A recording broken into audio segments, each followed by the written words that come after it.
10 విషయాలు ఈ మెల్కీసెదెకు యేసు ప్రభువుకి ఉన్నటువంటి 2 కంపారిజన్స్‌ని మనం కంపేర్ చేసుకుంటే 10 విషయాలు ఉంటాయి.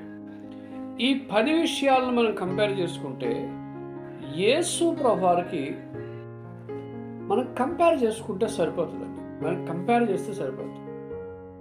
చూడండి, మనము మొట్టమొదటిగా హెబ్రీయులకు రాసిన పత్రిక 7వ అధ్యాయం 1వ వచనం చదువుదాం. హెబ్రీయులకు రాసిన పత్రిక 7వ అధ్యాయం 1వ వచనం మీరు చదివితే అక్కడ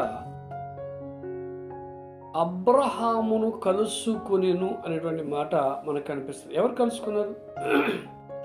అబ్రహామును ఎవరు కలుసుకున్నారు అంటే మెల్కీసెదెకు అబ్రహామును కలుసుకొని అబ్రహామును ఆశీర్వదించి అబ్రహాముకు సహాయము చేసినటువంటి వాడుగా మనకి